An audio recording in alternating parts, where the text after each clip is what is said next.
Do you get into on the net? Do you participate a lot in that stuff? Less and less as Because you're too busy. the glut becomes more and more. I mean, I try to reply to well-written emails. If someone insults me on email, my human compulsion is to reply and defend myself, and I'm trying to get better than that. But at not bothering with that, you know, because if someone comes in hard, you're not going to help them, you know. No, but you still feel the need. Of course, all you're doing is defending something. yourself, and I think one of the best things you can try and do as a human is discern between when all you're doing is defending yourself and when you're actually going to help someone. Yeah.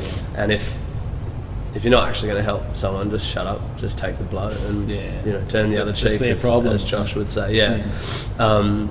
But I used to get a bit into it. I get really amazing, and the reason I find this, what you guys do, interesting and stuff, is because although I started just writing stupid songs, and all I do is write about things I think about. I'm not out to change the world or anything. I just write about stuff that I read about. Because what else do I write about? I can't write about stuff I don't think about. So, but as it's got a bit more exposure, I realise, almost regretfully, it's fine that there's always a role. There's always a serious side to what you're doing. There's a discussion going on out there. Because you're offering up questions, or at least you're making people question or asking them to question. Yeah.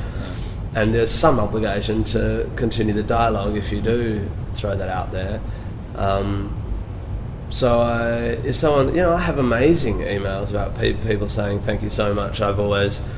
My family's really religious, and I've always been, you've really given me you've been I'm a gateway drug, Yeah, well, it's funny how humour kind of does do that. I mean, we try and do that a little bit on the show occasionally, don't we? Hilarious. Yeah. Hilarious. Oh, yeah. No, but it's sort of like...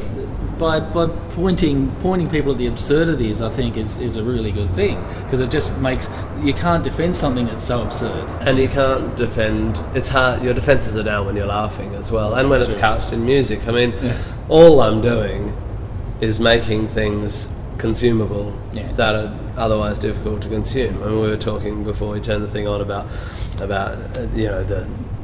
the icons of critical thinking, Dawkins and Hitchens, these brilliant, wonderful, curmudgeonly old dudes. I mean, they're wicked, but they're not all we need. We don't want to beatify or iconicize or whatever the word is. These people, they're the representatives. No, they're not. I mean, they're just some of the people really well articulating our thoughts. But we're all talking about everyone. It should, and so I'm just trying to. Well, as I say, it's not my intention, but now that I look at what I'm doing, I guess I'm contributing to some information out there, just like I'm sure, there's Christian rock bands contributing to the other side for the kids. They know how to package. I mean, the Pentecostals know how to package their message to get to the kids. There's an idea, a big grand showdown gig, I've just been thinking about how I'm going to start my next show. Little spoiler here. I think I'm going to start my next show saying, I'm sorry, I've found the Lord, and I'm going to do I'm just going to top of the show bring out a choir and do a whole thing going, thank you Jesus for saving me, for all the wonderful things in my life, thank you Jesus for killing African kids and not me. That's beautiful. It'll be good. It's a beautiful moment. Thank you for giving cancer to that child and not me. Thank you. It's really it's pretty absurd, you love isn't me it? and hate everyone else. That's right, which of course he does. Thank you for making me white and middle class. And wealthy. And wealthy. Yes. Well, we're kind of into looking at alternative medicine and that sort of thing. I need to write that. Oh, no, it's all right. Just remind me. I think, the choir thing? The idea that God's racist, I think. I'm sure someone's done it lots That's before. all right. I'll write it down now. Yeah. We'll talk about it later. Alternative medicine. Do you have much to do with it? Have you ever been to a practitioner of alternative medicine? Well, I'm a son and the grandson of a surgeon. So I'm third generation, conservative Western medicine. But I never really. I mean, I love what my dad does, and I think he's really good at it and stuff. But he's never brought his work home. I mean, he wouldn't be allowed to. Yeah, that's right. This is a tumour from the bowel of a patient.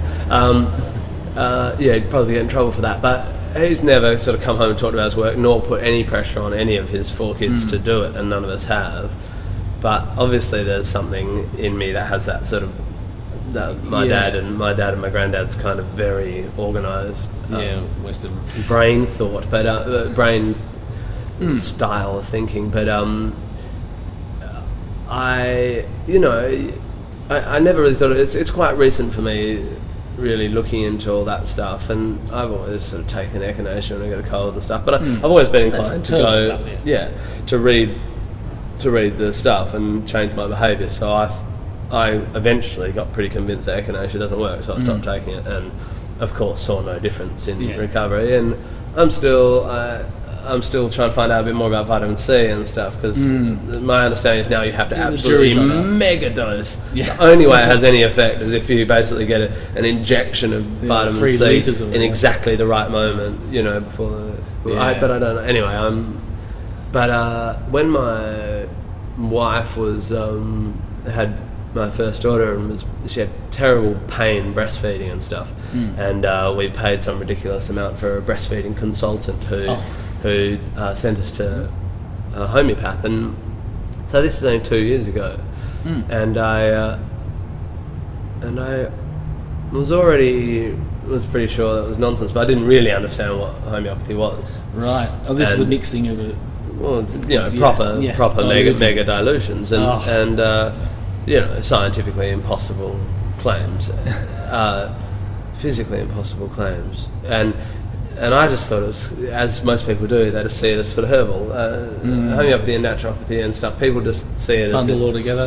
There must be some good, it's alternative medicine. It's alternative medicine. So, but my wife is in so much pain that when I started to learn more about that, I found I was really cross that this is what that someone that we were paying a lot of money had told us that some absolute quack product was the solution to absolute physical pain that was causing a huge emotional stress and stuff, and she should have just given up breastfeeding really, but she was really wanted to do it.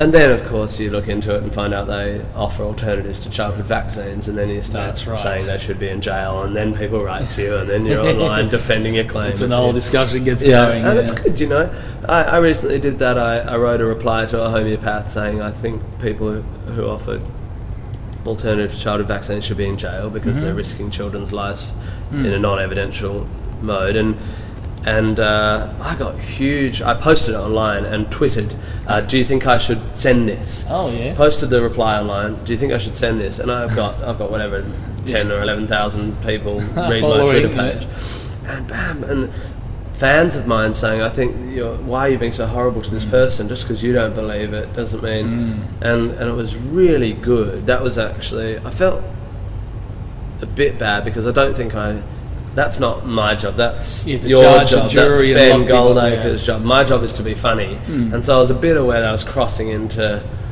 Well, I guess that's the thing with this sort of. There's always the two sides of the story, because there'll be people anecdotally say, "Oh, homeopathy's fantastic," even if it's completely bunkum. And so you enter into this debate of it's you're in such a strong position when you understand the scientific process, because all you say is, do you understand that the great breakthrough of humanity was figuring out how to make decisions about things whilst discarding human foibles. So anecdotal evidence involves all your subjectivity. If we do it like this, we don't have that anymore. Why? Surely, do you understand how powerful that is?